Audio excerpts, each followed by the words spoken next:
Guys, today modern AI is quite advanced, except two problems. It is censored and it takes your information. Well, it's hard to find a tech company that don't, but let me introduce you to one. Shout out to my sponsor, Venice AI, which allows you to protect your information and avoid censorship.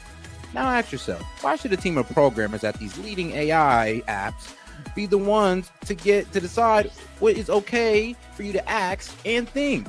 Also, would you be comfortable if the presidential administration could govern what AI tells you? Man, I know I wouldn't. But also, while you think about that, did you know that?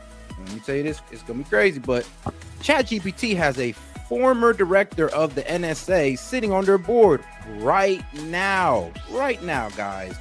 And shout out to that man, Edward Snowden. He called this a willful, calculated betrayal of the rights of every person on Earth. And we all know how Alexa is. Alexa listens to us and recommends products based on our conversations. I mean, talk about a violation of privacy. But guys, these are just a few reasons I decided to team up with Venice AI and get you a better options or solutions to your AI needs. Now, guys, you can go ahead and check these guys out with my promo code. So shout out to Venice AI.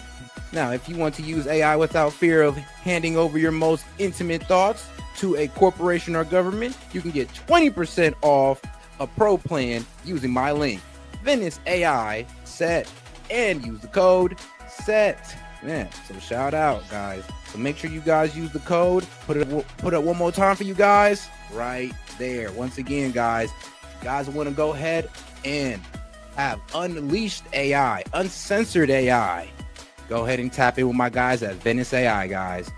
Hey, this is SET and appreciate the support. And shout out to the sponsor.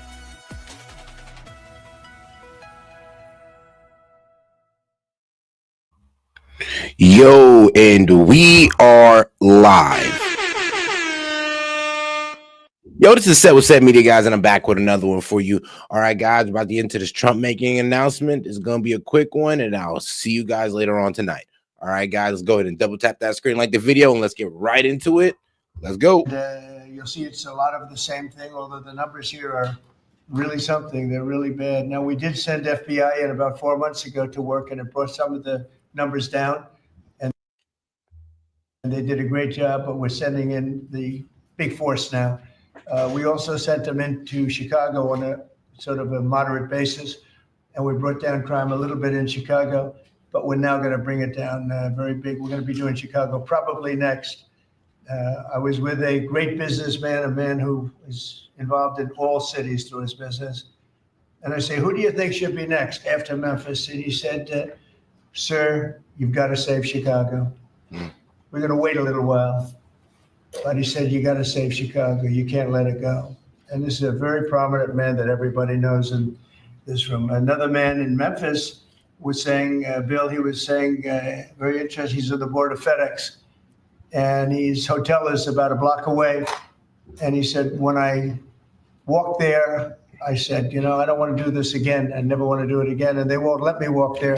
They take them in armored vehicles. They take the board members of FedEx in armored vehicles like a block away to the hotel. This shouldn't be the U.S. This shouldn't be the United States of America.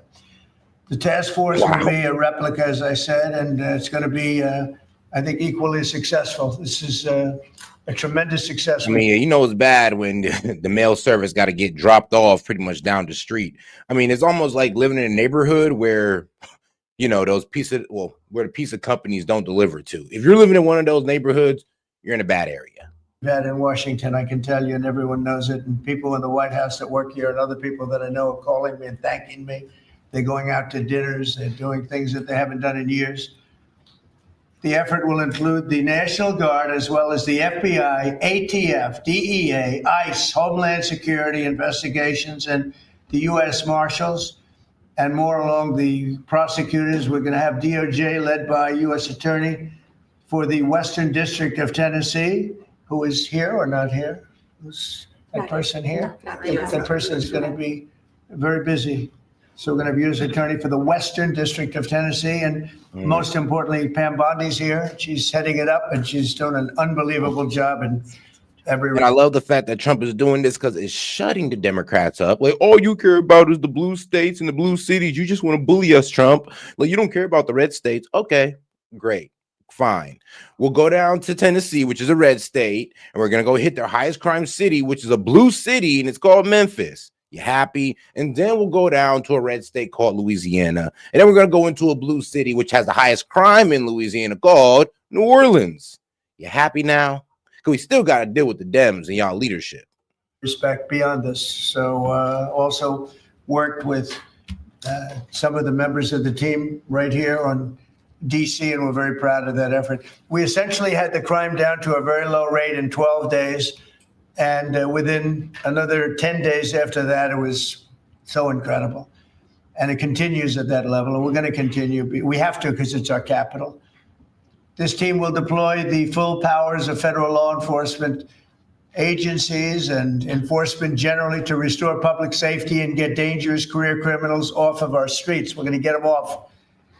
In 2024, Memphis had the highest violent crime rate, the highest property crime rate, and the third highest murder rate of any city in the nation. Other than that, they're doing quite well, thank you.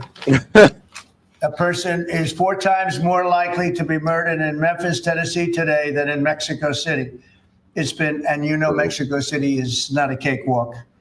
It's been overrun with carjackings, robberies, shootings, and killings. There were 249 murders, 429 rapes, 5,616 burglaries, and 12,522 violent assaults in just the last little while in 2024 and in pieces of 2025, where it's actually gotten worse until recently when we sent the FBI down to see what the hell is going on.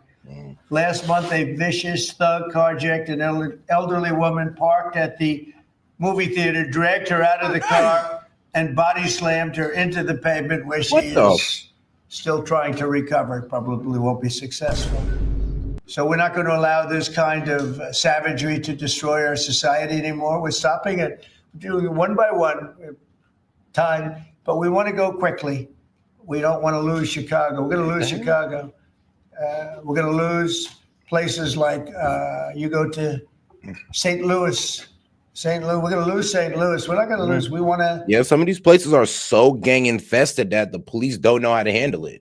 I mean, all they can do is respond to crime and not help crime, not solve crime, but respond to it. Save these places. You're going to lose them. It was the way the man said it. He was a very high quality man. I said, "Who would you do next?" He said, "Sir, do Chicago." You don't want to lose Chicago. We're not going to lose Chicago.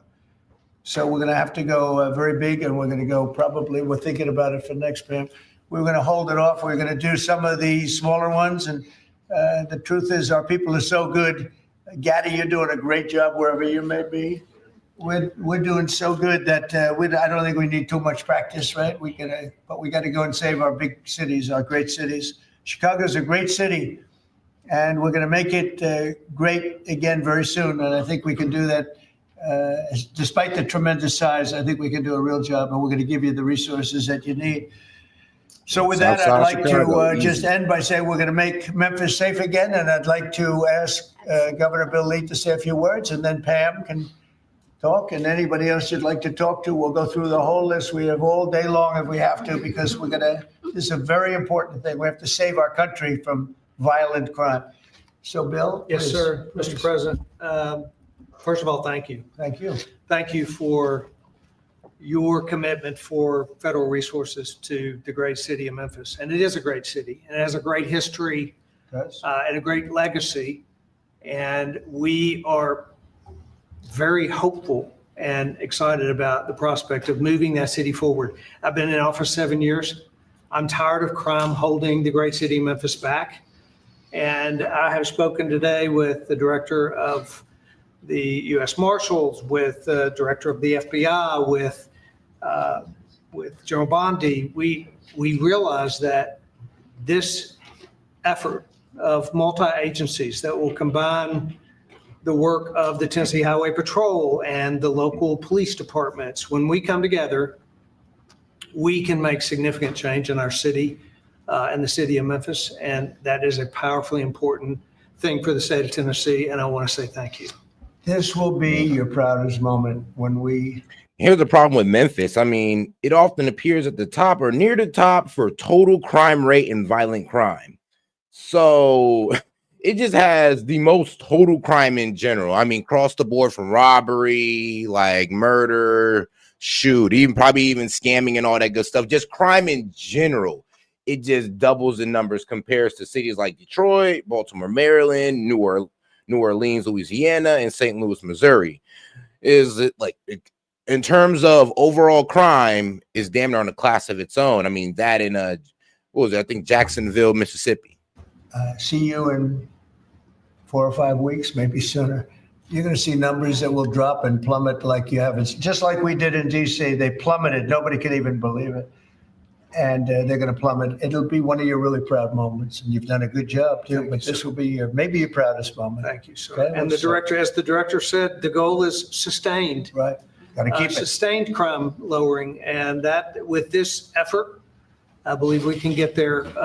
We can finally get there for that city. Yep, we're going to have it sustained a long time. And your people are going to get better and better. And your police force has been terrific. They're working with us very much, as you know. We started it, as I said, on a little basis, and we got it down quite a bit. But now we go in for the big march, okay? And Director Patel and his team have done remarkable work so far. As you know, the numbers are great. And this will be one more step in the right direction for Memphis. That's true. Thank you. He's done a very good job. Thank you very much. Pam, please.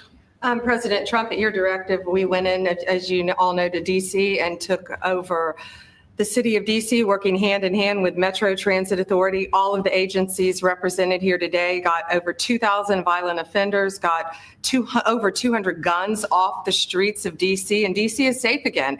And now, Governor, working with you and working with our 2 U.S. senators and all of our agencies working hand in hand, we're going to do everything we can to make Memphis safe again. That was President Trump's directive to us, and it's easy to do when you're working with such great leaders. And Secretary Noem, you have been instrumental in this, and Director Patel has already been into Memphis and gotten so many violent offenders and guns off the street, and that's what started it.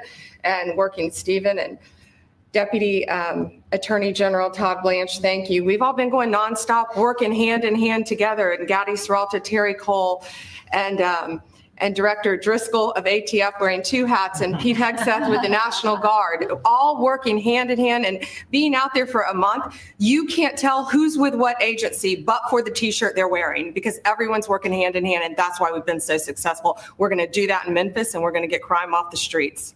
That's good. Thank you, Pam. Great Thanks, job. President. Christy, go ahead. Mr. President, Memphis has a high number of trafficking, significant human traffickers, child exploitation, drug trafficking. The local gangs that are extremely dangerous. And I'm so excited that you're going in there to work with not just the governor and willing local leaders, but also our attorney general and all the leaders that are standing here today to help protect our children. So what's going to change dramatically is the families' lives that live there. And it's only going to happen because of you, because you're coming in. What has started there, you're going to put on steroids. The networks that you're going to uncover across this country, because of the work that's going to happen in Memphis, we're going to see every city get safer, because we're going to see those ties to other. And Memphis has only gotten worse because, well, a lot of these gangsters honestly start getting more money, which is honestly a bad thing.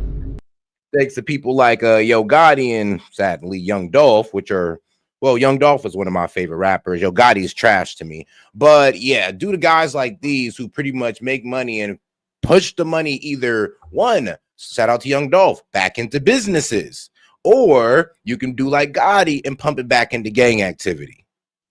I mean, look, it's either you a Dolph or you a Gotti. It's either you pumping it back into business or you pumping it back into gang activity.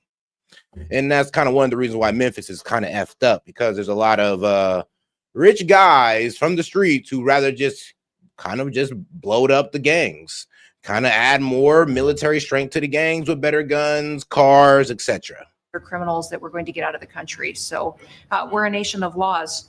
And sir, thank you for caring about every single city. Thank you, Christy. Really nice. And what makes it to me so exciting is the success we had here so quickly. And, you know, we've taken close to 1,500 people out of DC. But when I saw the result happen so quickly, and so many people are so thankful, and people that you pass them every day and they're fine, all of a sudden they're thanking me so profusely. it was so exciting what's happened and continues to be what happened in DC. And so that's what makes this, I think, even more exciting, because we know what's going to happen. We know we have the people. Look, we're sending in a lot of help. These cities have been taken over for years, and the last 4 years under Biden, what's happened is just a disgrace. So it really has, what the success we've had here has made it to me much more exciting, because I think we're going to have proportionally. I mean, you have cases where it's even worse. I have some people, we have some people quoted today that we took out of papers. We're so grateful for the National Guard coming, said an owner of a Memphis tax service. It's so dangerous here. It's so darn dangerous that you can't get out of your car. If you get out of your car, it says you get robbed, you get mugged, you get hit. You can't go to the market or a service station. So, yeah, I want to see crime stop, and I want to see the National Guard come in right away if that's what's necessary. There's a need. Here's another one from a director of a Memphis-based crime prevention organization. There's a need for more boots on the ground. You have to get them done fast before we totally lose it. They're going to lose it all. I got 2 guns put in my face, said another, within 5 minutes at 2 different locations. He said, I got a gun put in my face. Then I went someplace else, I had another gun put in my face. I was scared. It never happened to me. I've never seen anything like it. Here's another one. I honestly thought he was going to kill me, said a 60-year-old Memphis carjacking victim. A man walked up, give me your car. You got 5 seconds to get out or you're dead. This is what we have in this page after page of the same kind of thing. Cash, would you say a few words, please? Thank you, Mr. President. Thanks to your brilliant foresight, you had asked us to go in quietly. And later on today, we're going to get into Cash Patel's hearing in front of the Oversight Committee, or I believe it was the Oversight Committee, because he's getting a lot of heat for how he handled Charlie Kirk's assassination, and he felt like he completely blundered it. And a lot of law enforcement officials, I mean, even ex-DOJ guys are pretty much saying Cash Patel completely botched it. And we're going to get into the details of that later.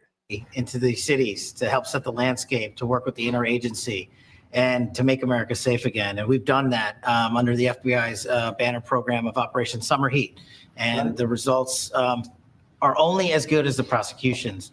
And because the Attorney General and the Deputy Attorney General have mobilized DOJ to successfully prosecute so many violent criminals, we've set the landscape for the interagency to come into Memphis and really make it safe permanently. As the governor and the senators and the other directors were saying, it's not a short-term mission, but thanks to you launching us early, launching us quietly, not looking for the credit, Mr. President. We greatly appreciate your support and the advanced foresight you had in doing it. Here's the best thing about handling these Democratic ran cities. They just so happen to be in blue states, so we don't got to worry about the governor crying, kicking and screaming, talking about, oh, we got low crime here. No, you don't, because when you talk about low crime, you talk about your state and not your high crime cities, which makes me believe that, well, these Dems really don't care about black people, because who are in these high crime cities? Black people. So pretty much you're just leaving black people to this, and then you're just going to throw a blanket over us and just say, well, look at the entire state, guys. Okay. It's so exciting, and somebody had to do this. A president should have stepped up long ago and saved these cities. So it's not that I wanted to do it. Believe me, somebody had to do it, and we're doing it in a big way. Pete, could you say a few words? Yes, Mr. President. From day one, the DOW, the Department of War. I'm glad you made that correct. Correctly for you, sir. Has been proud to stand with our partners across the interagency, whether it's the Southwest border, whether it was Los Angeles getting ahead of that, whether it's right here in Washington, D.C., where Secretary Driscoll and the Army and the National Guard have taken the lead in helping across all of these great folks to secure the city. We are very proud to be here, to stand strong alongside law enforcement. We're glad that Memphis is the place to go. The volunteer state, we're not going to have any problems with the Tennessee National Guard being willing to go in and stand strong in Memphis, sir. Yeah, no problem at all. And they get ready, because you'll be doing a lot of other places that are almost as troubled. You got it, sir. Some of them are equal. You look at what's going on in Baltimore, where the governor was telling me how wonderful it is, and you can't walk across the street without being shot. Could I ask our 2 great senators to say a few words, please? Of course. Let's be real. Baltimore, Maryland has a high murder rate, and violent crime in many rankings. Mr. President, thank you so much. I want to say a thank you to Director Patel, because he had promised that he would come into Memphis. We've had Operation Viper there this summer. There have been over 500 arrests. There are over 100 indictments. And Memphis had the best stats they have had in years this past August. Last month, it was the best August they have had. And it's because of the work that's been done. And now to have a new phase of this enforcement for Memphis, where we are going to have all of these agencies working as a team, as the governor said, making certain that this is a long-term effort to make Memphis safe again. Mr. President, we are so grateful and we thank you. Thank you. Yeah, thanks, Mr. President. And this is an issue that's plagued Memphis since I was a boy, Mr. President. And it's time that we addressed it. And I appreciate your leadership allowing us to do that. And the team that you've assembled here is going to help us deliver the most fundamental responsibility of our government, and that's public safety. This shouldn't be a partisan issue. This should be something that is our primary goal. And certainly I hope to see Memphis become the safest city in America. And thanks for the effort of all of your team here to make certain that happens. Thank you, Governor Lee. And I want to say thanks to the Memphis Police Department and the Sheriff's Department there too, who have all worked closely to bring this together. I look forward to tremendous results. And I want to thank the FBI for the last 4 or 5 Yes. months, because they have brought down the numbers quite a bit. Chicago here and a couple of other places that we can talk about later if anybody wants to. Could I ask you two guys, Terry, Gaddy, to have a couple of words also? You really did lead the charge here, and you've done such a great job. Please. Mr. President, thank you for always supporting law enforcement. I think the major difference here in Washington, D.C. has been your support for law enforcement, has been empowering the men and women that are on the street working every single day. And I look forward to not only going to Memphis, but other places in Tennessee as well. And I think you'll hear from us real soon, Mr. President. Thank you for your support, We sir. have plenty of places. Yes, sir, we do. You know the country very well. That's great. Thank you, Terry. Please, Mr. Gaddy. President, I just want to say that we're honored once again to lead the charge with the United States Marshal Service, leading in. And shout out to my man Monty for the baller alert. And shout out to starting us off. He said, I had another wave of grief run over me today. This just hurts and keeps hurting and keeps on hurting. Charlie had a much bigger impact on my life than I thought. Prayers for his family. I mean, honestly, man, you don't really know what you truly got till it's gone, or what we truly had with Charlie Kirk or within Charlie Kirk until it's gone. In joining 22 other federal agencies. I can say that today we spoke with over 30 of the local agencies, letting them know what to expect, giving them the template that we've done here in DC, so they know what to expect. They're extremely excited. I think everyone is going to be well receiving the law enforcement surge that we're about to take to Memphis. Great job. Thank you. And I'm going to ask one of the best lawyers in the country. He is one of the best. Todd, say a few words, please. He is a great lawyer. Thank you, Mr. President. Yeah, look, I think it's been said for the past 15 minutes, the president ran on making this country safe again. And we do not make this country safe again unless we go into our cities where there's the most violent among us and go street by street and block by block and arrest the men and women in this country that are destroying cities and communities for the rest of us. And so what we plan on doing, as the governor said and the senator just said, this has been a problem in Memphis for a long time. We plan on delivering Memphis back to the citizens that are there to raise their families, to go to church, to be in their communities. That's our goal, and that's mainly black people. Let's remember that. For the Dems who treat must say that, oh, Trump don't like black people. Trump administration won't do nothing for you guys. I mean, he's cleaning up our cities. He's trying to clean up the crime in our cities that the Dems have ignored for years. At this point, I would like to say that the Dems don't care about black people, and that the Dems just want to tell you what you want to hear so they can get your vote and never do shit for you. I mean, look at these blue cities, guys. And even if you want to put, look at a red state, you're being ignorant. You're being ignorant and you're being dishonest. You know damn well who runs those cities, and it's a Democratic mayor. Take accountability for that. Understand that Democratic leadership tends to fail the American people in these cities, and y'all need to handle that. Or at least hold them accountable. what we plan on doing, whether it takes 2 weeks or 2 years. That's what we're going to do. Thanks, Tom. The great Stephen Miller, please say a few words. Thank you, Mr. Show the President. same emotion you do on television. That's hard to do. I think that's going to be hard to do. President Trump's initiative here in Washington, D.C., is important to understand, is the most successful anti-crime initiative in American history. I mean, just think about it for a second. In 30 days, President Trump put together a team that saw the largest ever violent crime reduction in any city in American history, something that people had not been able to do in 40 years. That is a momentous achievement. And now the president— I know, because we tried everything but the National Guard, but a militarized force, because we tried adding more police. I mean, the gangs just added more members. We tried giving the police better weapons and funding them more. The gangs just got better weapons and they got more funding. At a certain point, the only people we got for these guys is the military, is the National Guard. I mean, unless you guys, Dems, if you guys hate this National Guard idea so much, why don't you guys get guns, become a militia? It's within your constitutional right, and you go take out these gangs instead of low-key not one to do shit about it and leave us at the mercy of them. Also, you can call Donald Trump a fascist. It's going to take that same model to Memphis, and as he said, more cities after that. The team that President has put together has no equal today or anywhere in American history. I think what's happening here is that what the president has done is made clear.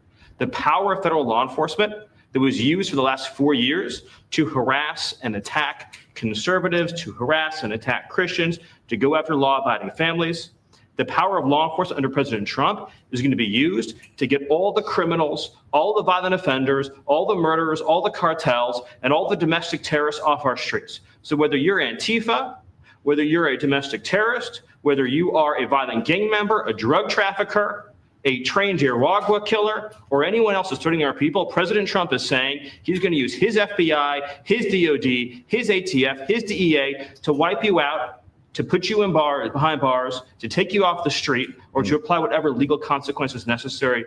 Mr. President, I'm honored beyond words to be part of this team under your leadership as you've saved thousands of lives. Thank you very much. Come on over. Let's sign that bill. You want to say anything about our great military real fast? He's what a job he's doing, this guy. Mr. President, so our Army National Guard is honored to be part of this mission. This is their community. A lot of them are from DC. They're from Tennessee. When you talk to them, when you talk to the actual population out there who interact with them every day, they say it's a blessing to have them as a part of their life. And then for the National Guard getting to have this where they get to improve their communities, where their kids are growing up and they're going to church, and this is where their families are. Many of them, sir, have said this is the honor of their lifetime. So thank you. Look at that nice face. And Jenny's a killer. That nice, beautiful face. I mean, let's be real. They're actually protecting the American people like they signed up to do. Protecting the American people like they signed up to do instead of fighting for, I mean, some foreign interests out there on some battlefield they have no business being out there, that they have no business being on.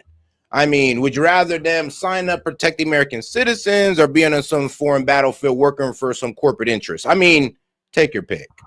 Total killer. I don't know how you do it, huh? Loves a great job. Everybody here is doing a fantastic job.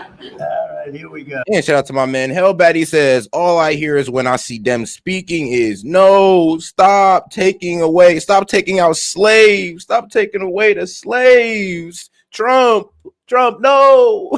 I know, right? I know. It's like we try to take their— it's kind of funny, but the illegal immigrants that you guys champion so much are basically slaves. I mean, trust me, if we legalize them, then the corporations wouldn't want them no more because they can't underpay them. So you guys are honestly championing, well, what you guys say that you're against. You say you're against slavery, right? You hated that black people were in chains, but you're okay with what? These illegals coming over here working for lower than minimum wage out on a farm somewhere. You okay with that? I mean, damn near living in a shed somewhere, sub-living conditions. You're okay with that? Okay.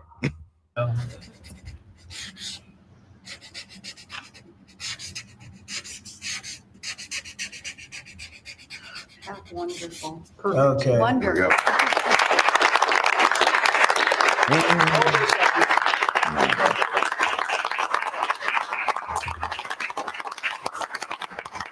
Okay. Thank you, Do you have sir. any? Thank you very much. Thank Marcia, you. Thank you very Very much. Mr. President. No, thank you very Yes. much. Great job. Any questions, please? Brian? Yeah, Brian. You know what the worst part about it is? Due to the liberals' definition of fascism, I'm gonna use your definition.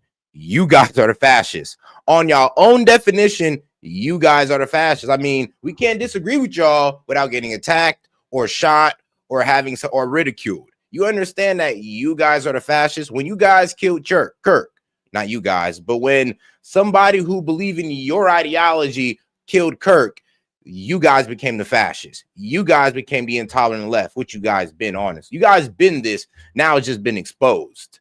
So, I mean, you want to talk about he had fascist ideas. I mean, what about shooting somebody to shut up their speech? That's pretty damn fascist.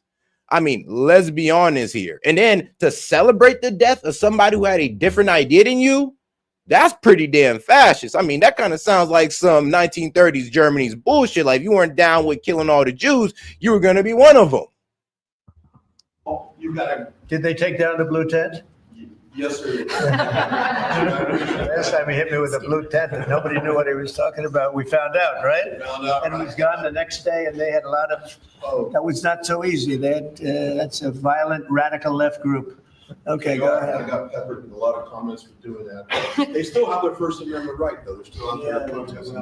You've got an amazing team behind you. You've done an awesome. And it has been confirmed that, yes, the person who shot Charlie Kirk, Tyler Robinson, so you leftists can look him up, and I'm going to test you on this, that he grew up in a conservative family, rejected his conservative family, rejected his Christian conservative family, moved in with his boyfriend. So yes, he was a gay man, and his boyfriend, Lance Wiggs, was transitioning into a woman. So he was a transgender woman and transitioning.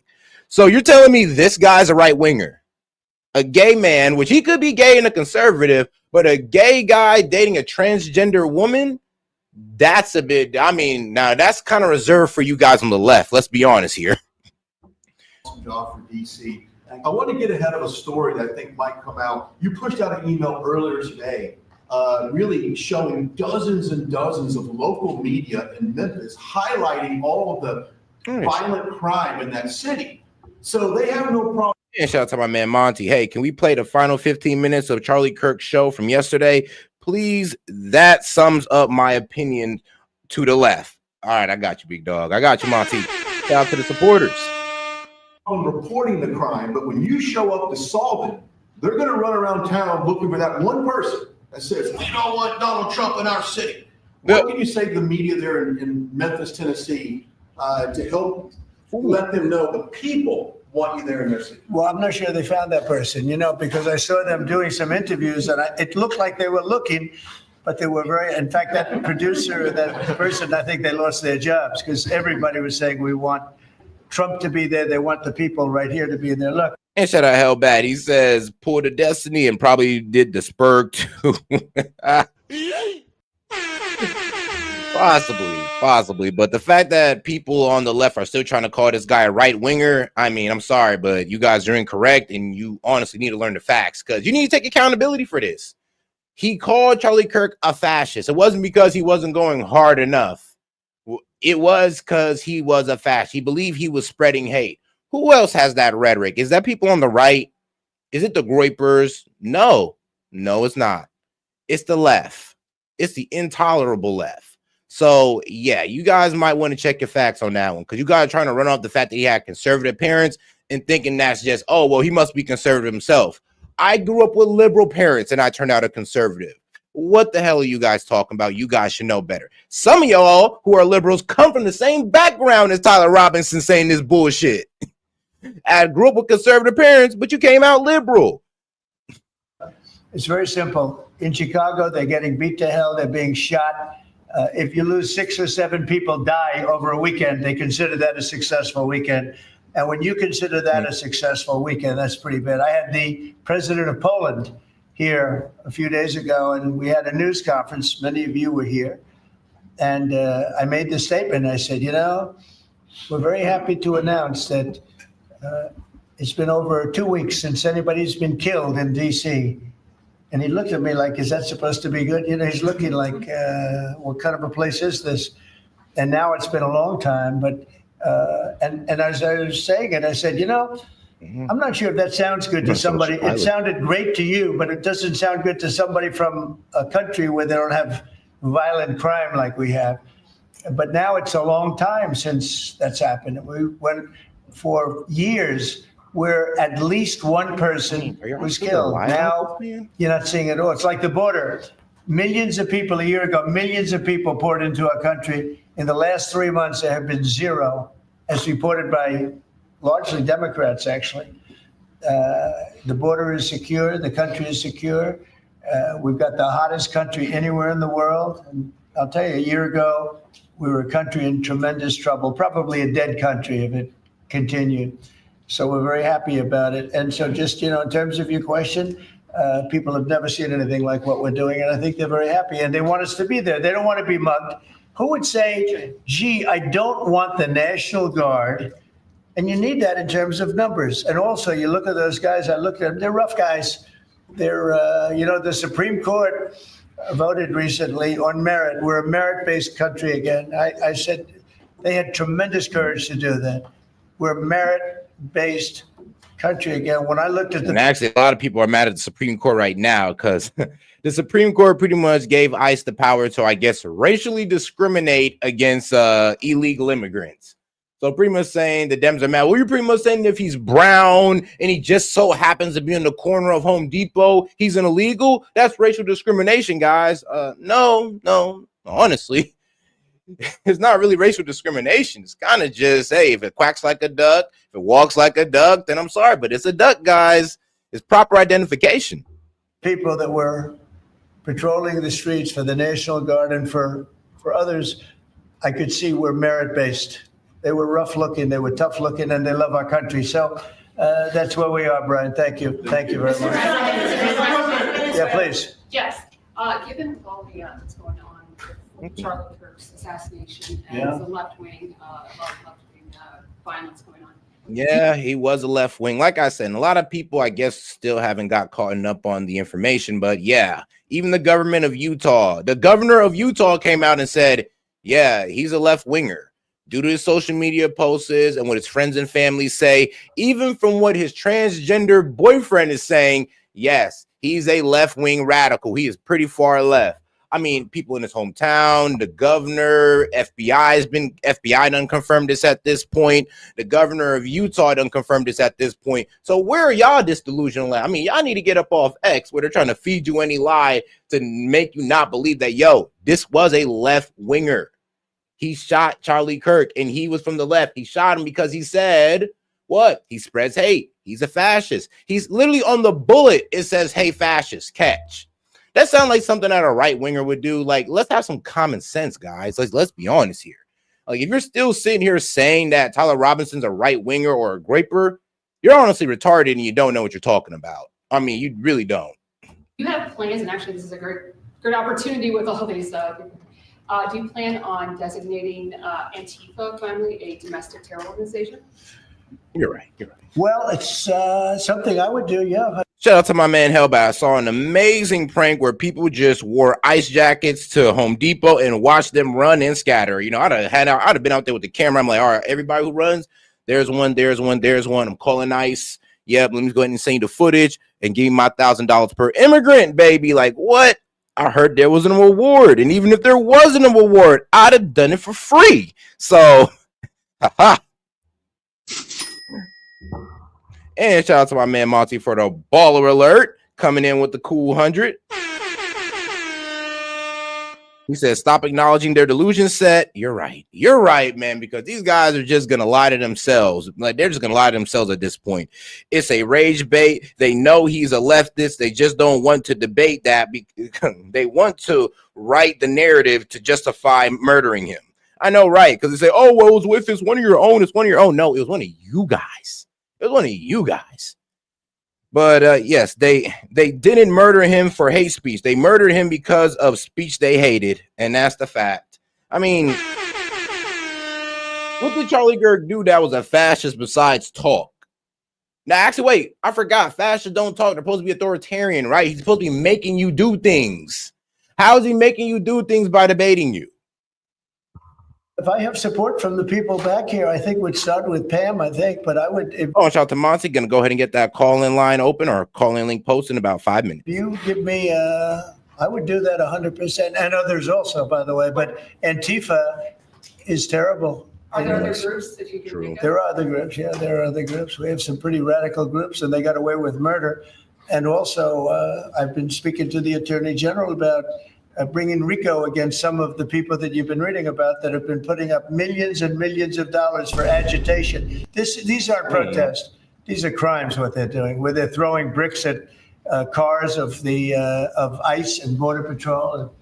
And they come in with a beautiful new car. They're so proud. It's Border Patrol, ICE, it's got whatever it is. And they're throwing rocks at it. Yeah, like the American people don't pay for that. And after 50 yards, it looks like an old beat-up vehicle. It was just brand new. It was just bought for the purposes. And they don't have to take that anymore. I let it be known. We'll take responsibility. They don't have to take it anymore. And they don't want to take it. They were told by a past administration, it became almost a culture. If somebody throws a rock at you, do nothing. If somebody spits in your face, do nothing. And I say, when they spit, you hit. Do whatever you want. You do whatever the hell you want. I watched it so sick it made me. For 4 years, I had to sit home and watch people screaming at policemen and spitting in their face, and they weren't able to do anything. They just had a grin and bear it. They're standing up like a piece. Here's the thing. I don't believe that police should be able to use any type of excessive force on you. But if you spit on somebody, though, I'm going to be honest with you, I can't even get mad at what he does to you. I mean, as long as he don't kill you and he gives you, I don't know, maybe one good punch to the chin or maybe he slams you a little hard. I mean, you can't get mad at that. I mean, I don't condone them. Like, if you run away from them or roughing you up too much, I mean, it's part of the game, but I don't condone it. But if you spit on them, if they treat you like you a regular person at that point, or they start acting like a regular person, don't be surprised. I mean, that is going way too far. Piece of steel. And a woman, in many cases, women, you can see they're professional agitators. I had one the other night. I had 4 the other night, all in one group, total phonies. I started to scream when I got into a restaurant, something with Palestine. And I said, well, I'm doing a great job for peace in the Middle East. And shout out Monty. They shoot us, we pray for them. I mean, that's the fact of the matter.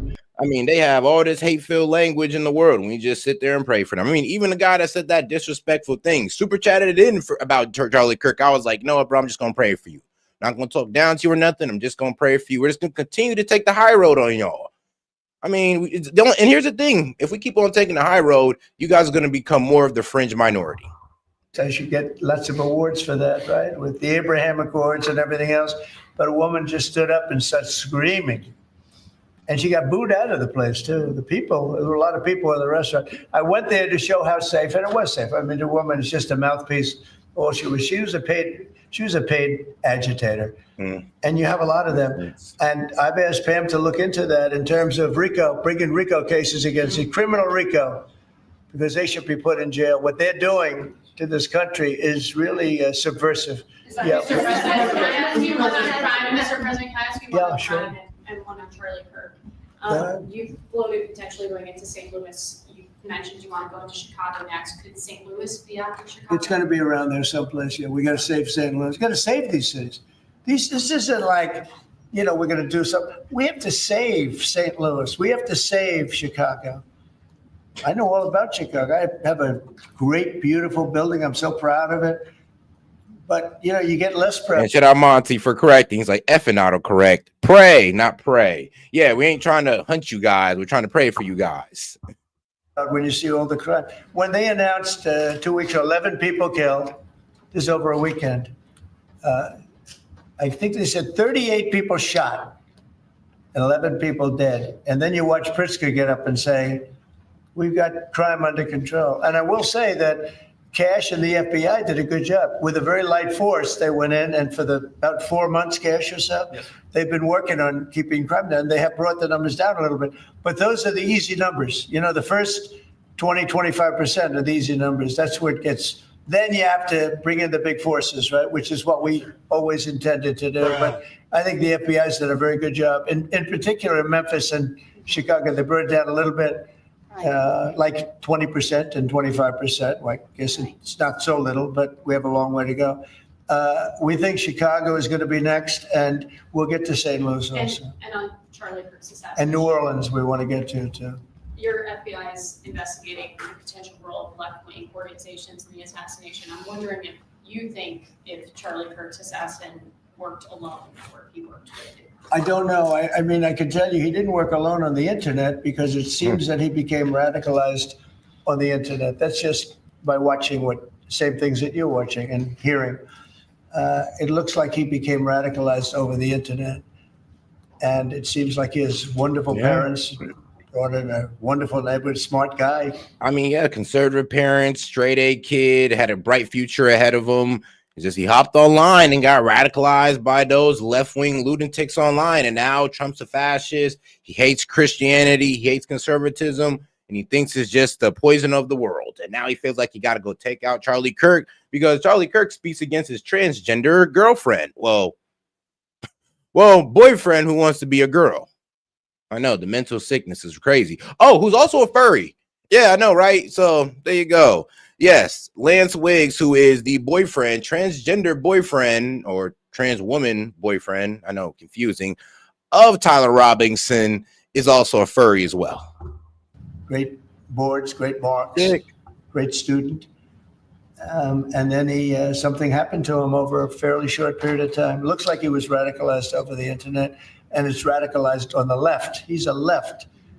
I have a lot of problems with the left, and they get protected, and they shouldn't be protected. But as you understand, I think very well from the tone of your question. Thank you very much. On Venezuela, on Israel. First on Venezuela, what can you tell us about this Venezuelan boat that was taken out? And do you plan to provide proof that these were narco terrorists who were on their way to the U.S.? Well, we have proof. All you have to do is look at the cargo that was it spattered all over the ocean. Big bags of. Now they're going to try to argue, but how do you know it was going to the U.S.? I mean, I don't give a damn where it's going. Eventually, it was going to find its way here. Okay, I don't care if it was going to Jamaica. Yes, I would want it to be blown up. Yes. Okay, guys, I don't care where it's going. It was going to find its way over here. Cocaine and fentanyl. Hopefully that's not an argument. And it was. Plus, we have recorded evidence that they were leaving. We've recorded them. It was very careful because we know you people would be after us. We're very careful. The military has been amazing. And General Kane showed me a little while ago the clip, but you could actually see it. But you don't have to see it because we have recorded proof and evidence. We know what time they were leaving, when they were leaving, what they had, and all of the other things that you'd like to have. But we have noticed that there are no ships in the ocean anymore. We're seeing that there's like no ships, when the first one we went, there were hundreds of boats. Now there are no boats. I wonder why. Meaning no drugs are coming across, probably stopping some fishermen too. I know, because the cartel got to rework their plan. It's like, yo, we used to just be able to go across the Caribbean Sea, free reign. Now Trump's out here bombing us willy-nilly.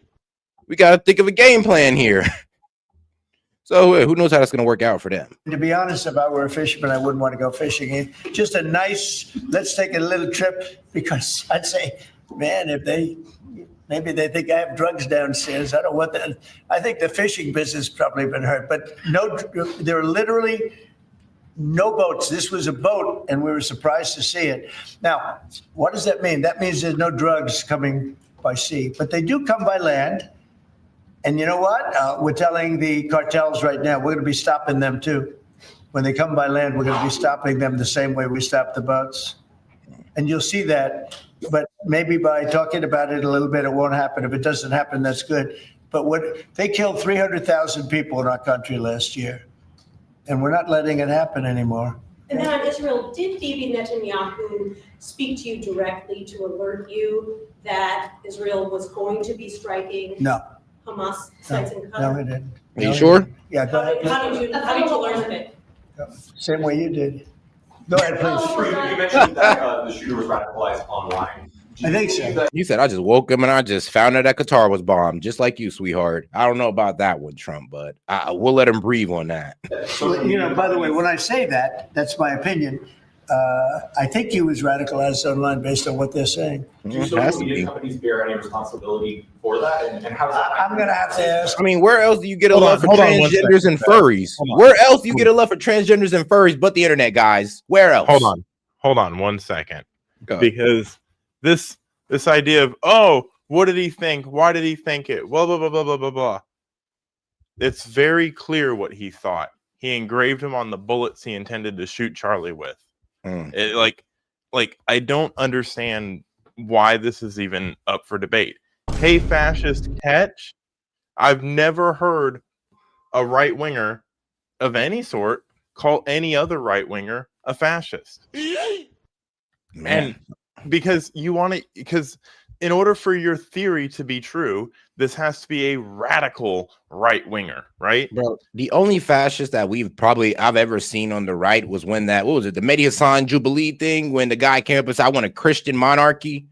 And we even condemned that. We condemned that. And that was small. That was small to condemn. And so imagine that profile of a person, right, that wants to assassinate somebody. They're not going to put "Hey, fascist catch" on their bullets. They're not going to be dating a transgender man. They're not going to be dating a man. Period. They're not going to be having raging political debates at the family dinner table. They're not going to be posting about horrible, horrible things on the left wing of media. Like, this idea needs to be completely and totally rebuked every single time it's brought up, because these people, it's not about facts. It's not about, anything to do with logic or reasoning. It is wholly and truthfully about trying to justify his murder and trying to justify the celebrations of his murder and trying to diminish it. And because I'm sorry, this is off limits. You don't get to talk about this if you're going to say horrible, horrible things about it. And you sit here and you stoke flames and you rage bait and you sit behind your keyboard and you fucking run your mouth and you sit behind a camera and you run your fucking mouth and you know nothing about the man other than what was indoctrinated into you. And I'm sorry, when you get your shit pushed in because we go to war, don't be surprised. Remember, there were people on the other side of the aisle that were willing to listen to you, that were willing to reach out to you and talk to you and have a discussion and maybe agree with you or maybe just civilly disagree with you. You ended that and you're continuing to end it. Instead of saying, oh, let's pump the brakes on the rhetoric, you're doubling down on it and laughing about it. So when your non-shooting ass gets the same treatment from someone on the right, I'm not going to have any sympathy for you. I'm gonna try, but all right, guys, keep it going. I don't know. I'd ask Pam that question. I don't know if you or Todd could give an answer to that. Somebody has to bear some responsibility. And President Trump, I've always told parents, you got to watch what your kids are doing on the internet, what they're doing online, what they're listening to, what they're reading. They're all online. They're all on their phones all the time. Parents have got to monitor that because this starts when you're young. This starts when you're young, when you listen to these groups, when you watch these shows. And parents have got to just be vigilant. So sure, that's part of it. And they're meeting kids online who they think are kids, and they can be anywhere in the world and talking to them. And yeah, they are being radicalized. Mr. President. He went bad, and he just went bad very quickly in a sense, because he sort of led a very normal life, a life of, great education, schools, everything else. But somewhere along the line, something happened. Yeah, please. Mr. President, how will you send the National Guard into? I mean, the kid got like a $30K scholarship to Utah University, straight A student. Like I said, trying to go into electrician. Yeah, I'm real with you. He had like the perfect conservative upbringing. So it had to have been the internet. It had to have been because there was nowhere else around for him to get this rhetoric locally. Chicago cooperation of the governor and the mayor. Well, if they do cooperate, that's good. If they don't, it's not going to matter to us at all. You know who wants to help us? Police department. They have no respect for the governor. They have no respect for the mayor. They respect us. And we found that in Washington. We haven't had total support in Washington from government, as you know, from everybody. I don't want to say the mayor because she was better than most, but we haven't had great, but we have had great support from the Metropolitan Police. They're like brothers of these people. They're really like brothers. You see that. They work together. And so if the governor wants to support, as I said to Bill, it's going to be his proudest moment, what he's going to do, the governor of Tennessee, what's going to happen with Memphis. In 3-4 weeks, we'll stand together and we'll say, look at this. The crime has almost disappeared, maybe completely disappeared. In Washington, they don't even know how to record it because it's down so much. They've never heard. I heard 87% is down. I said, really? Who are the 13%? Because it's more than that. It's actually more. Hard to believe, right? You're going to have the same results in Chicago. And we hope we have the governor's help, but if we don't, we're doing it without him. And I'm just curious, Mr. President, you had the framework that's been agreed to with TikTok, for example. Will China continue to have a stake in the company? Well, we haven't decided that, but it looks to me, and I'm speaking to President Xi on Friday for confirmation of that. And, frankly, more importantly, a big deal. And we've had very good meetings. As you know, we were in Europe, our people, Scott Bessent and Jameson Greer and others. And it was a very big meeting with China. And, they're treating us with respect. We treat them with respect too. But it was very successful. And on top of it, we have what could be a very good deal. Don't forget, I've had more people say, could you try and keep TikTok alive? I use TikTok. I mean, I have to admit it. In the election, and look how I did with youth. No Republicans come close. I blew everyone away. If you look back. And that's mainly because of Charlie Kirk. Let's never forget that. The only reason he did so well with the youth is because of Charlie Kirk. Not so long ago, Romney, he got like 7% of the youth. I got like 8 times that amount. I got tremendous numbers of youth. By the way, I want to say, Charlie helped me. And Charlie was the one, get on TikTok. He used to say to me, get on TikTok.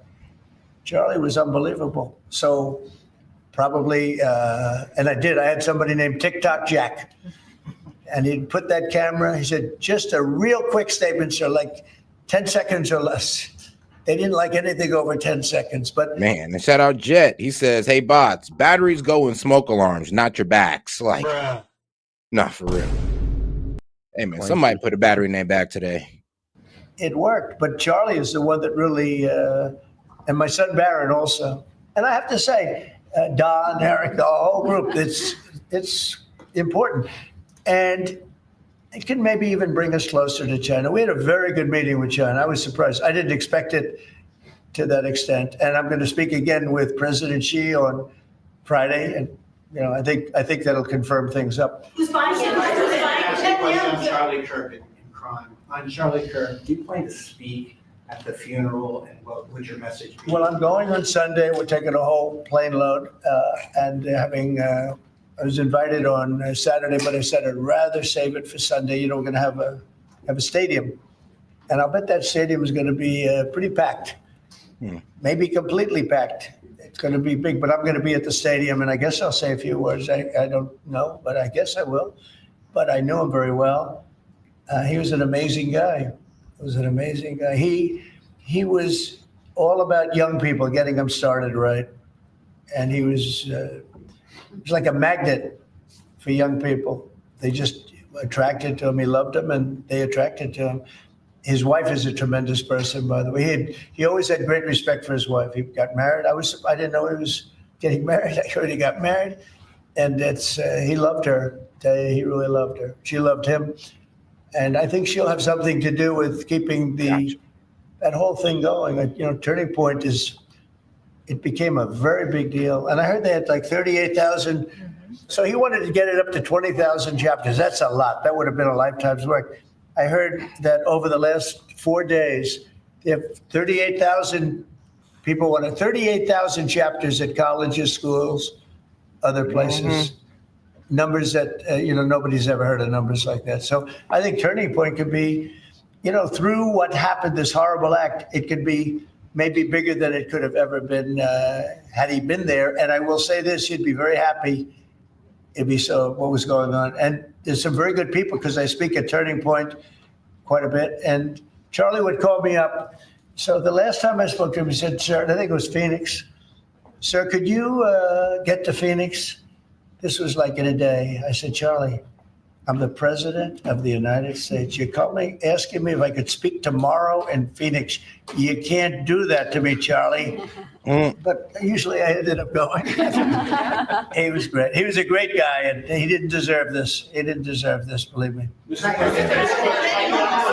Ilhan Omar, after his assassination, called Charlie Kirk a reprehensible human being. Should she be stripped of her committee assignments? I would say, I think she's a disgraceful person. Omar, You know, and here's the thing. I think she was on Mehdi Hassan trying to back that BS up. And I'm just like, yeah, you should be stripped of your position. You should be stripped of that because there's no way you're celebrating an American's death. An American's death. Is like you lost your mind, lady. You literally lost your mind. And then trying to justify it on Mehdi Hassan's channel. I mean, the bro lives in the UK. Yeah. Forget this. They hate America.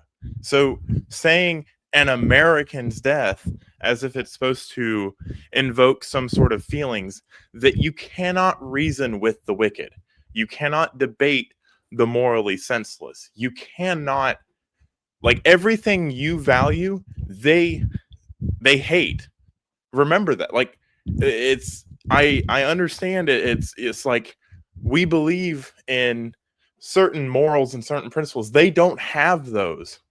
So you're not going to appeal to their morals because they have none. They're a godless society that thinks killing babies and, you know, letting criminals free is good. She's a disgraceful person, a loser.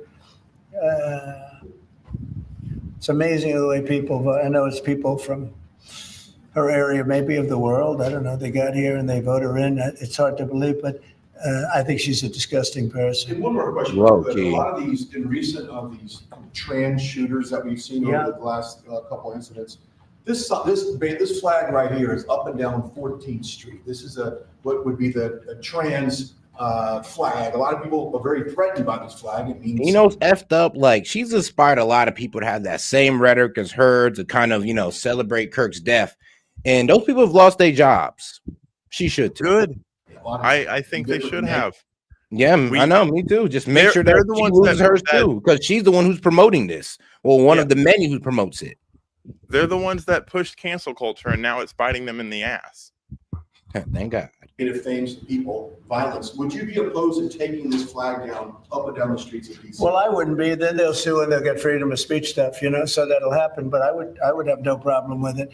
I will say, and Steve might just mention this, Todd, you might mention it too, because we're putting out an order. You know, freedom of speech means you can burn the American flag, which I think is horrible. But I noticed something over the last little while. You know, as you do this, you start noticing things that you wouldn't normally think. It really causes unrest and violence when they burn American flag. So the American flag, I wanted anybody burns the American flag, go to jail based on freedom of speech, goes to jail immediately. But the freedom of speech protected them, right? And so, and that's been argued a couple of times. And you know, it's one of those things. But you know what? Hasn't been argued, and we're going to be arguing it, I think, very soon. And that's the violence. They incite violence. So when I saw it just yesterday, they burned the American flag, and people that were there were fine. And all of a sudden, they're going crazy, and there's fist fights. It wasn't in Memphis either. But I will say that it incites violence. And I think you just do the exact same thing. Don't use freedom of speech. Use the incitement of violence. I mean, it's really, you had to see, these people were going at it. Yeah. And, you know, you could burn other things and people just sit there, they fall asleep. You burn the American flag and you're on both sides. But the level of violence I saw this flag burning cause was the incitement of violence on flag burning. What's up, Monty? It's nothing about that.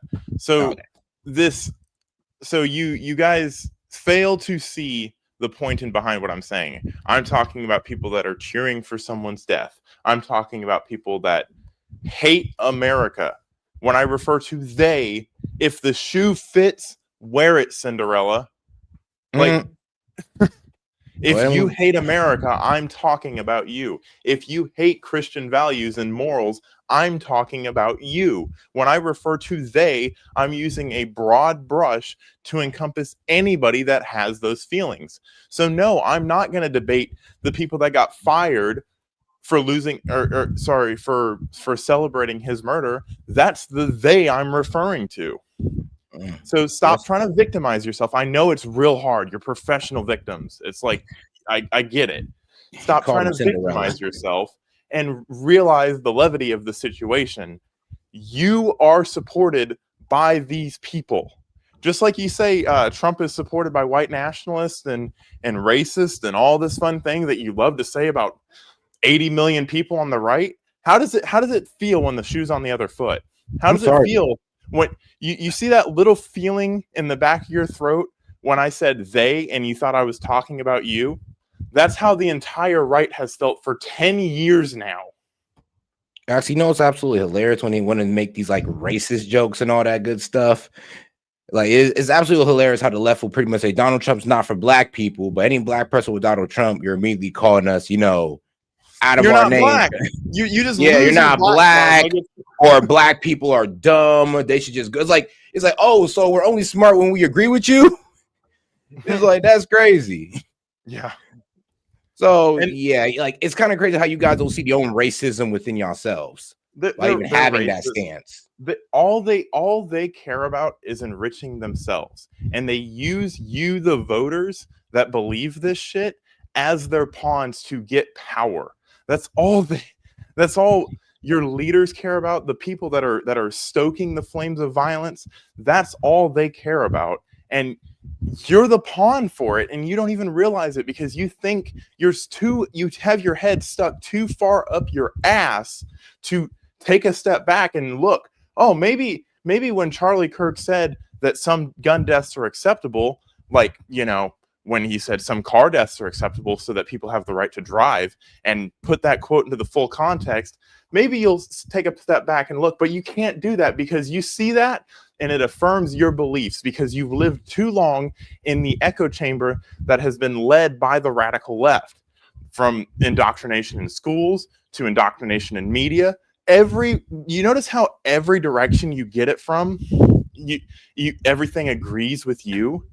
If you're part of, like, all of these movies where you have a dystopian society, you always stand with the revolutionaries, and they're doing exactly what you are trying to stand against. All right, shout out Monty.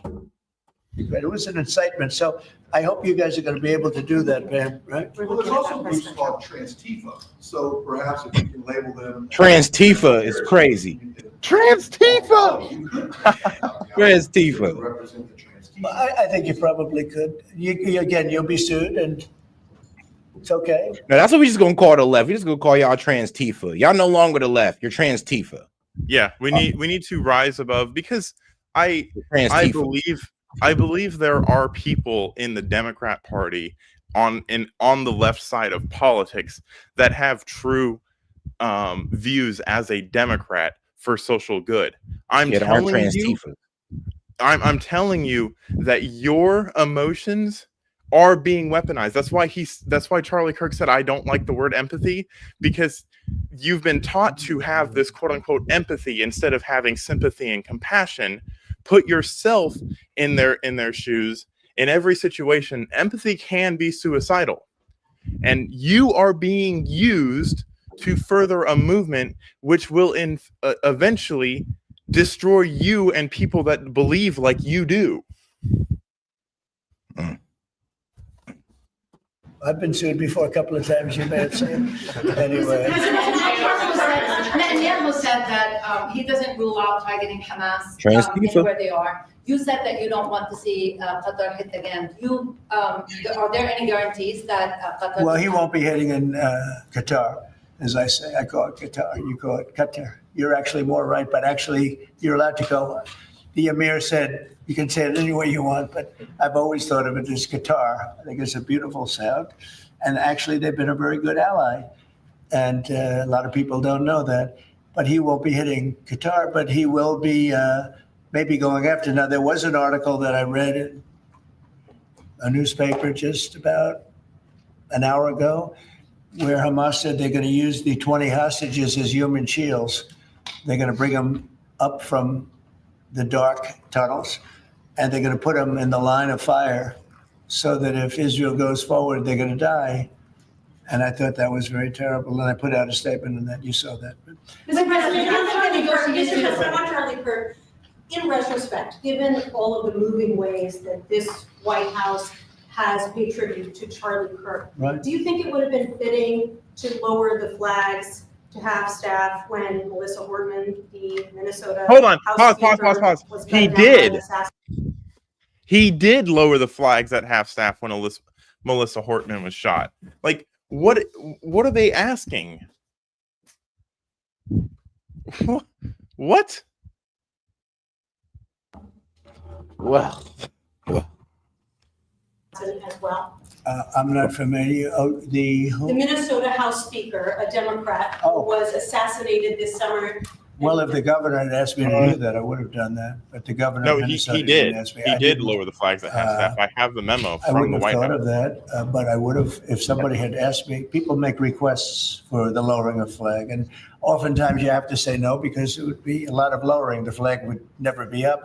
Had the governor of Minnesota asked me to do that, I would have done that gladly. And given the killing of Melissa Hortman, the attack on Paul Pelosi, the attack on Gabby Giffords, the attack on the Pennsylvania governor's mansion, why make the case that violence is only on one side? It seems to be taking. I didn't say it's on one side, but I say the radical left causes tremendous violence, and they seem to do it in a bigger way. But the radical left really is caused a lot of problems for this country. I really think they hate our country. Okay, yeah, please. This may be related to the RICO work that you're doing, and I'd like to confirm. And we are really looking at that seriously. Vice President Vance was speaking with Stephen Miller earlier today about targeting NGOs, and they were saying foment violence. Right. Is that?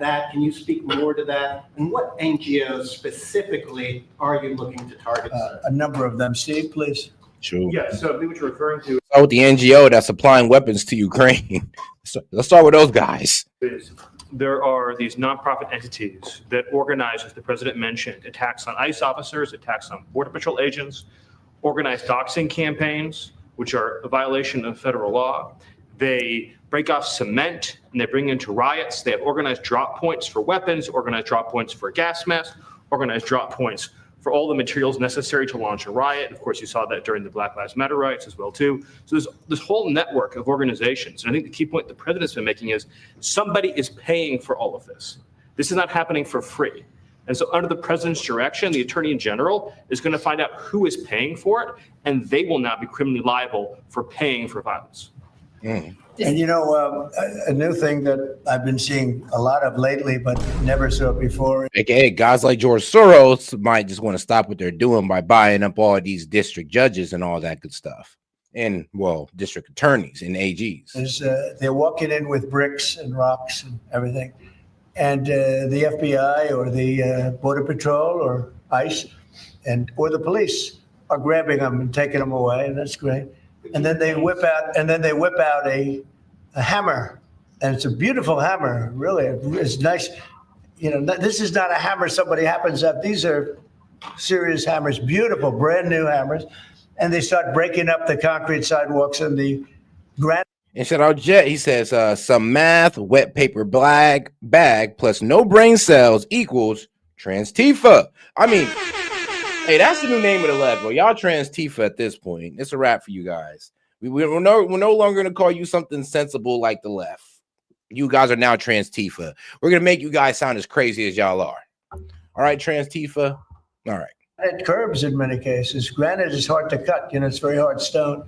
And they're banging away and handing out pieces of stone. So instead of having it in bags, they're banging the sidewalk, knocking that. You have to see what some of these sidewalks look like when they finish, and especially the curbs, because the granite curbs are very, very expensive, and they're great, and you know, very hard. They are almost indestructible, but not when it gets pounded on for 20 minutes by some pretty strong guy. And then they hand out big chunks of stone so that people can throw them at the police and people can drop them off bridges into car windows.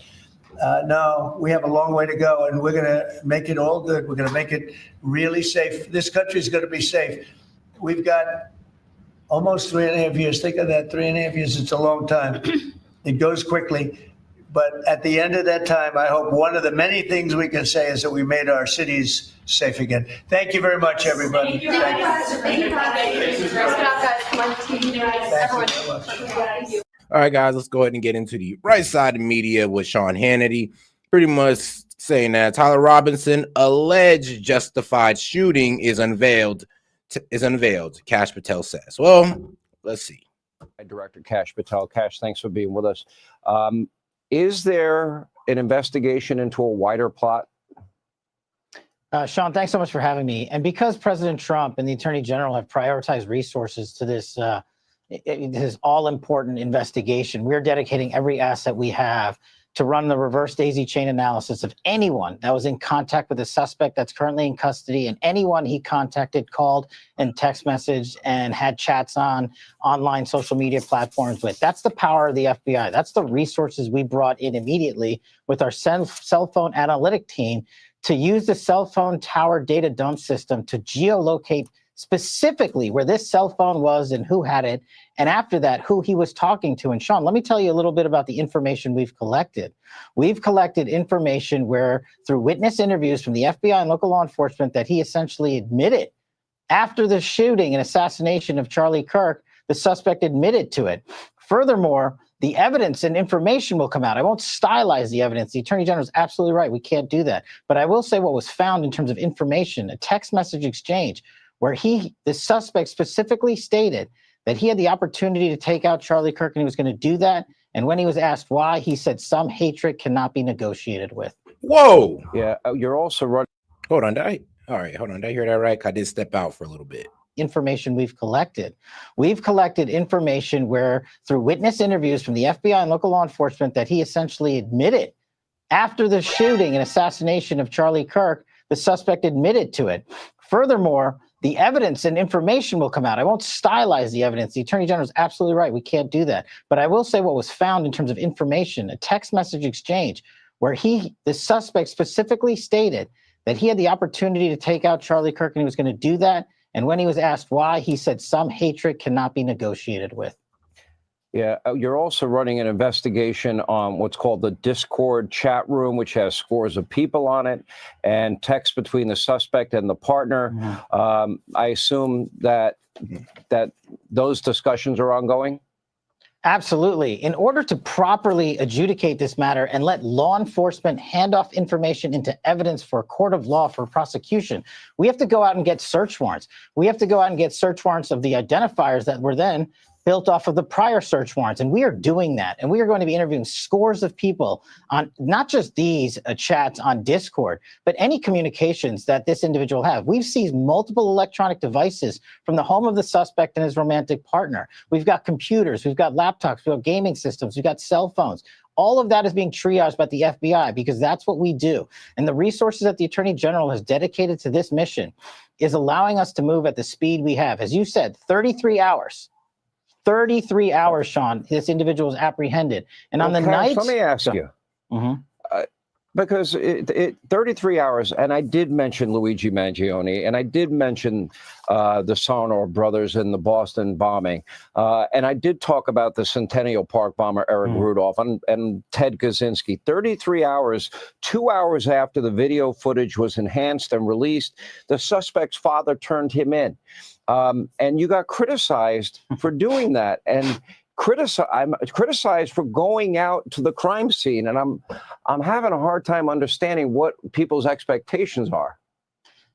Sean, my expectation is deliver to the mission and the resources the men and women the FBI need and to produce. And that's what we did here. When you're talking about things like going out to a crime scene, that's how you investigate that matter properly. And when you're talking about why did it take 33 hours, Well, I made the operational decision to immediately release enhanced videos and photographs of the suspect because the operational call that I made for the FBI said, we are about to smoke this guy out, and his family and friends and his internal network is going to assist it. And this is the operation I want to highlight in terms of transparency. The FBI is traditionally an organization that has not been transparent. My mission to the American public, as I said in my confirmation here, I am going to work with you to make this organization as transparent as possible, including during investigations, so that we restore trust in the FBI and the integrity of the FBI that was jettisoned away by the fools that weaponized it. And when I said that, I meant it, and you saw it in action, and no one should be criticizing anyone but me if they got a problem with it. The men and women of the FBI handled this brilliantly. And as you said, Boston and the Luigi Mangione case happened in downtown metropolises with thousands of people around, and it still took them 5 days. So if you got a criticism, make a fair criticism and bring it to my feet. And I promise you the men and women of the FBI will respond like we did in this manhunt for Charlie Kirk's assassin. Let me, to the extent you can, talk about the possibility of... well, according to Cash Patel, they're giving him unrealistic expectations. But like I said, he had to do a hearing today that he's at, most like right now, actually, in that he's getting grilled on about the specifics of this operation. And like I said, they're saying that he blundered it. And I'm going to go ahead and listen to it. I'm going to see what the arguments are. Wider plot or other people's involvement in this, that would be a chilling scenario to me. John Solomon, who I'm pretty sure you know, had a piece out there about a radicalized group close to the area, up in the mountains. They seem to be very radical with the same agenda. Does that concern you, what you're seeing? All of it concerns me, Sean, but I can't divulge every investigative step we're taking because I don't want to disclose who we're going after and why we're going after them. Obviously, it's been leaked about this Discord chat, so we're going to discuss it a little bit. But what the FBI does is identify, catalog, and bring in experts. That's what we were doing. Round the clock, flying in people, evidence response teams, hostage rescue teams, special operators on our FBI planes, and transporting evidence back in real time from the crime scene in the West Coast to our labs in Quantico to address the situation of forensics immediately. And you highlighted the screwdriver that was found on top of the roof and the towel in which the firearm was found, the ravine that I walked myself along with the rooftop. I said, we cannot waste a second on this DNA analysis. And we were announced today on Fox that the DNA was a positive match for the suspect in question. That's hard forensics at work. That's your FBI moving at rocket speed to deliver transparency and information about an ongoing investigation. And we felt it appropriate for the American public to know this. Well, you coming on this program, you are being... All right, now let's go ahead and hear the left wing's perspective of it. And of course, at MSNBC. Of course, they'd be the ones. New today, former federal prosecutor Maureen Comey is suing the Trump administration over her abrupt firing earlier this summer.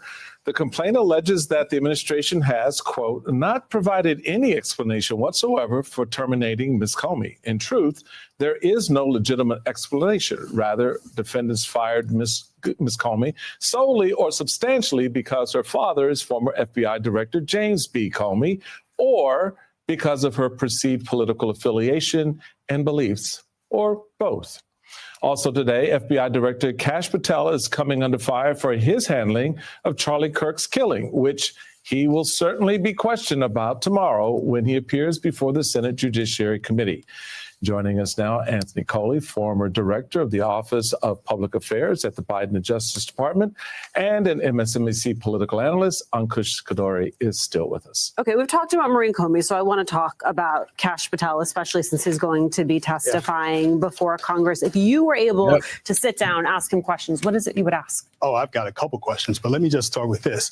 Number one, he's a political hack. He is not qualified to run the FBI social media feed, much less be the FBI director. And why do I say this? Like, I oversaw public affairs at the Justice. Dang, bro, seething much? Department, right? The social media team at the FBI, they know not to put out false information about a suspect that is not 1,000% unconfirmed, like Kash Patel did last week, and he had to walk back, right?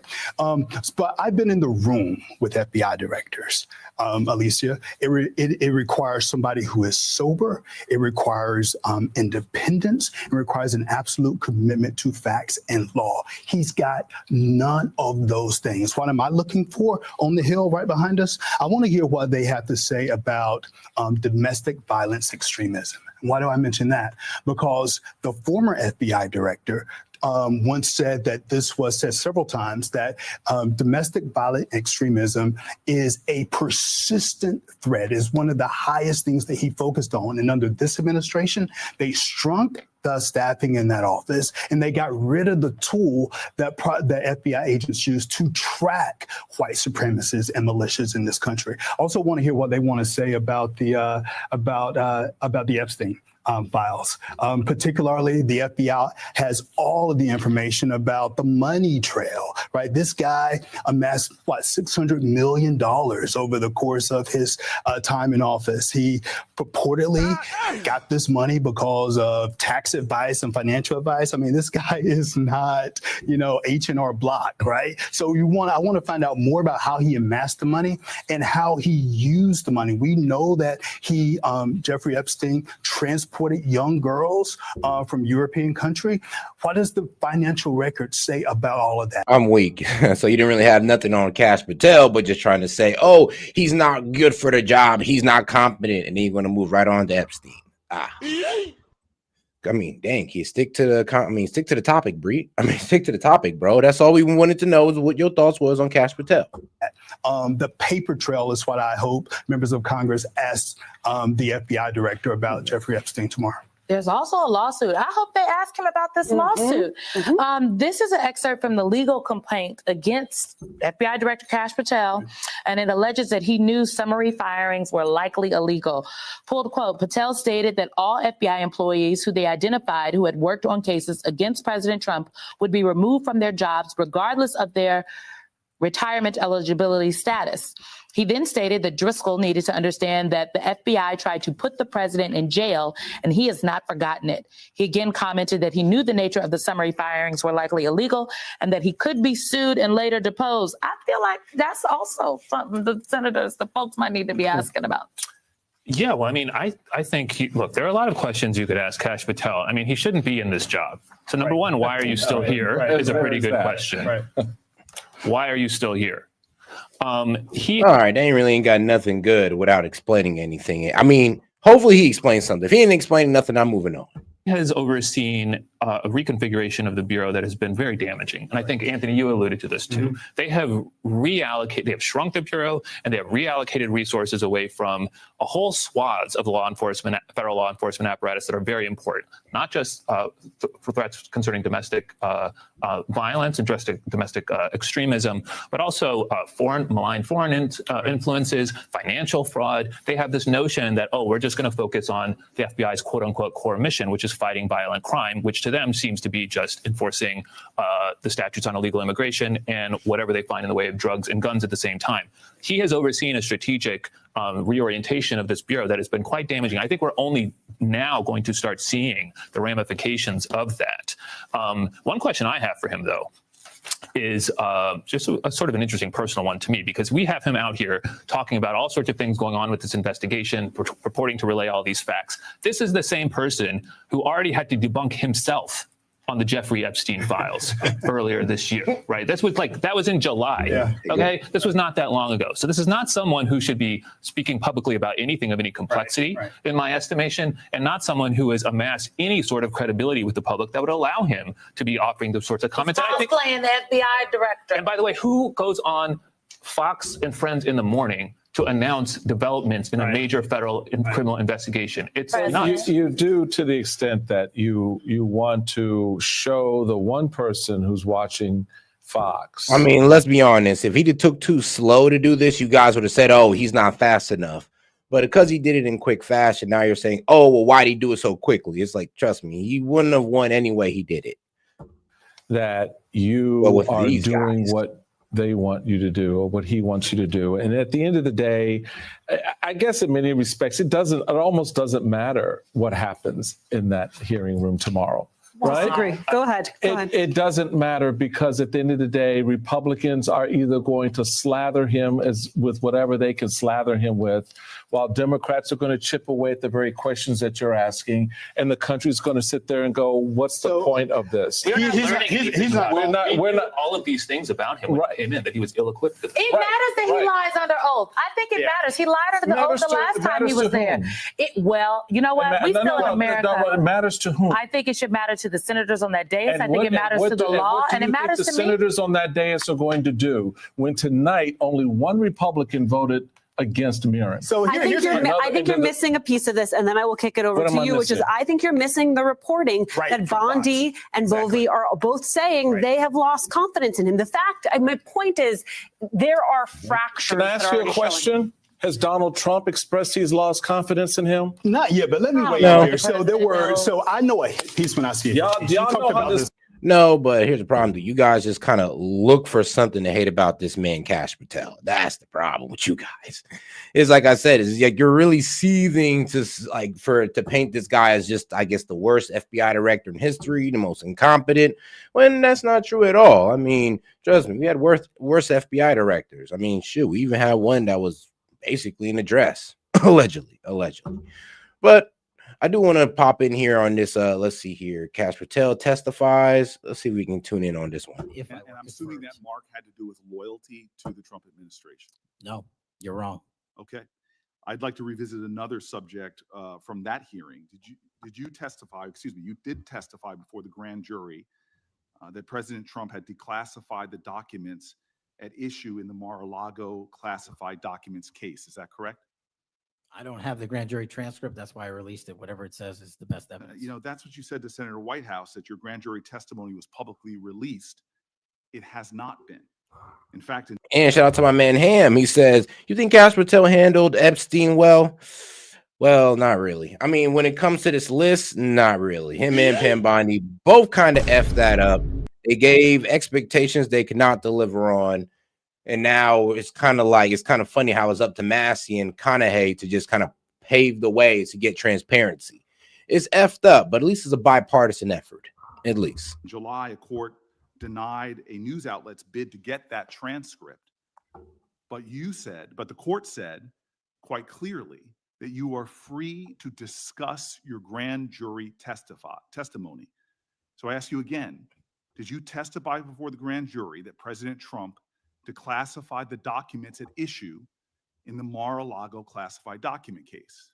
And that is why I took your invitation to work with the department and the court to have that transcript released. And the transcript is the best evidence of what I said then. So you're saying right now this committee can have access to what you said before the grand jury? To whatever was released. Under my understanding, Senator, that the Department of Justice. You and I both understand the law. Let me finish. I understand under Rule 6 of the Federal Rules of Procedure, a grand jury witness, in this case you, is not barred from sharing their grand jury testimony.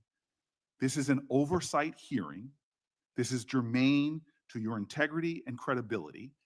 You know right now whether or not you testified that President Trump declassified the documents at issue in the Mar-a-Lago classified documents case. Why are you refusing to answer that simple yes or no question right now? Because the premise of your question is inaccurate, and there is no premise to my question, but trying to get to an order of what is true or not. How do you How do you know what was asked in the grand jury if you weren't there? Mr. Patel, this is a mockery you're making of this hearing and simple questions. It's a simple question. If you have Mr. a Patel, transcript, during you can your read the question, nomination but you don't have hearing, it. you promised that, quote, all FBI employees will be protected against political retribution.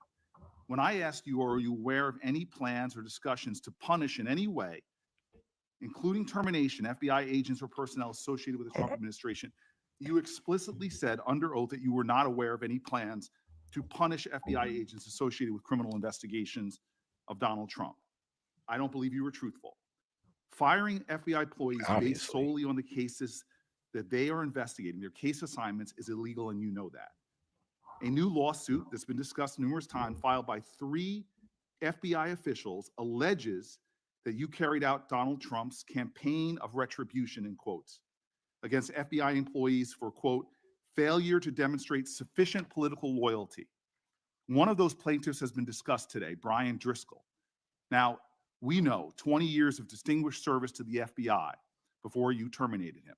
Special agent in charge of FBI's Newark field office, where he operated with distinction. Medal of Valor winner, Shield of Bravery awards. He's a patriot. You terminated Driscoll via a letter dated October 8th, 2025. And in that letter, you said that you were firing him pursuant to Article 2 of the Constitution. Well, you're not the President of the United States. And so I'm wondering under what authority you were allowed to terminate him. That matter is under litigation, and I'm not able to discuss it. Okay, well, discuss this. Did you have discussions with Stephen Miller about firing this particular person or about his continuance in the FBI? Not that I recall. How often do you speak to Stephen Miller? Frequently on our Homeland Security task forces. You frequently talk with Stephen Miller about subjects other than Homeland Security task force issues, correct? I frequently talk to Mr. Miller about Homeland Security task forces. Has Stephen Miller ever given you his opinions on how to run your agency? Mr. Miller's interagency operations are invaluable to the FBI. That's what we talk about. So you frequently discuss your job and your responsibilities with Stephen Miller and Pam Bondi, I imagine, as well. Absolutely. She's the Attorney General. Understood. Okay. Donald Trump promised to make us all safer. You have pushed out senior FBI agents with decades of knowledge and experience. In fact, this is the first time in FBI history that neither the director nor the deputy director have any experience with the FBI. You've shifted the agency's priorities primarily to pursuing Donald Trump's immigration enforcement agenda. According to ICE data, the Cato Institute, which is a conservative think tank, found that 20% of all agents have been diverted from their work to assist ICE immigration enforcement. 20%.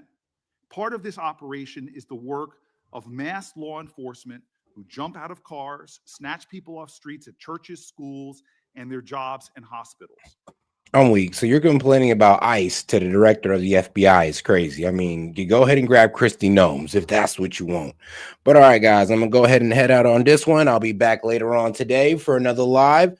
All right, guys, let's make sure you double tap that screen, like the video, subscribe to the channel while you're at it. And don't worry, I'll be releasing clips throughout the day before I hop on live again. So make sure you guys catch those. And if you can, send a super thanks. Appreciate the support, guys. This is Set with Set Media, and I'll catch you guys, well, later on today. Peace out, guys. Stay safe. Guys, today modern AI is quite advanced, except two problems. It is censored and it takes your information. Well, it's hard to find a tech company that don't. But let me introduce you to one. Shout out to my sponsor, Venice AI, which allows you to protect your information and avoid censorship. Now ask yourself, why should a team of programmers at these leading AI apps be the ones to decide what is okay for you to ask and think? Also, would you be comfortable if the presidential administration could govern what AI tells you? Man, I know I wouldn't. But also, while you think about that, did you know that? Let me tell you this, it's gonna be crazy, but ChatGPT has a former director of the NSA sitting on their board right now, guys. And shout out to that man, Edward Snowden. He called this a willful, calculated betrayal of the rights of every person on Earth. And we all know how Alexa is. Alexa listens to us and recommends products based on our conversations. I mean, talk about a violation of privacy. But guys, these are just a few reasons I decided to team up with Venice AI and get you a better options or solutions to your AI needs. Now, guys, you can go ahead and check these guys out with my promo code. So shout out to Venice AI. Now, if you want to use AI without fear of handing over your most intimate thoughts to a corporation or government, you can get 20% off a pro plan using my link, Venice AI SET, and use the code SET. Man, so shout out, guys. So make sure you guys use the code. Put it up one more time for you guys right there. Once again, guys, if you guys want to go ahead and have unleashed AI, uncensored AI, go ahead and tap in with my guys at Venice AI, guys. Hey, this is S.E.T and appreciate the support. And shout out to the sponsor.